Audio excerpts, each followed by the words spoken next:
আসসালামু আলাইকুম বন্ধুরা, আশা করি সবাই ভালো আছেন এবং সুস্থ আছেন। তো এসএসসি 2024 ব্যাচের শিক্ষার্থীরা যারা আর কি পরীক্ষা দিলেন এবং যাদের রেজাল্ট কিন্তু প্রকাশ হয়েছে, তো এখন যারা আর কি কলেজে আবেদনটি সম্পন্ন করবেন, তো কলেজে আবেদনটি কবে থেকে শুরু এবং কীভাবে আবেদন করবেন সম্পূর্ণ আমি কিন্তু এই ভিডিওতে আপনাদেরকে বিস্তারিত বলে দেবো। তো এখানে একাদশ শ্রেণীর আপনার ক্লাস শুরু হবে 30 জুলাই থেকে এবং এখানে আপনি আবেদনটি শুরু করবেন কবে থেকে সেই বিষয়টি এখন এখানে জানাবো। চলতি বছরে একাদশ শ্রেণী শিক্ষার্থীদের ভর্তির জন্য অনলাইন আবেদন শুরু হবে 26 মে থেকে। আবেদন করা যাবে 11 জুন পর্যন্ত কিন্তু আপনি আবেদনটি সম্পন্ন করতে পারবেন। আর ক্লাস শুরু হবে 30 জুলাই থেকে।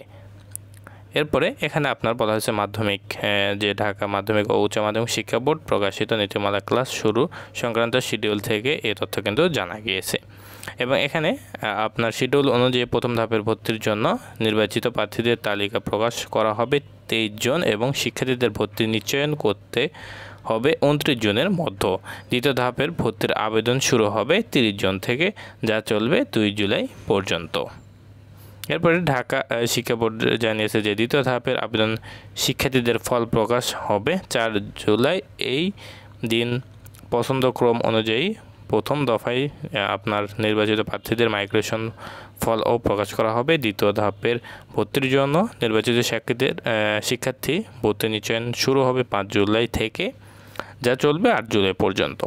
একাদশ শ্রেণী ভর্তি সংক্রান্ত শিডিউলে বলা হয়েছে একাদশ শ্রেণীতে তৃতীয় ধাপের ভর্তির আবেদন শুরু হবে 9 জুলাই থেকে। এরপরে এখানে আপনার চলবে হচ্ছে 10 জুলাই পর্যন্ত। দ্বিতীয় ধাপের মাইগ্রেশন এবং দ্বিতীয় ধাপের ফল 12 জুলাই প্রকাশিত হবে। তৃতীয় ধাপের ভর্তি নিশ্চিত করতে হবে আপনার এখানে 13 থেকে 14 জুলাইয়ের মধ্যে এবং সকল ধাপের নির্বাচিত প্রার্থীদের ভর্তি শুরু হবে 15 জুলাই থেকে।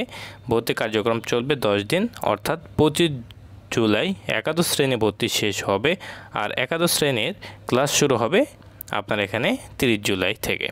2024 সালে একাদশ শ্রেণী ভর্তি হতে পছন্দ তালিকা ন্যূনতম এখানে আপনার 5টি এবং সর্বোচ্চ 10টি কলেজ রাখতে পারবেন।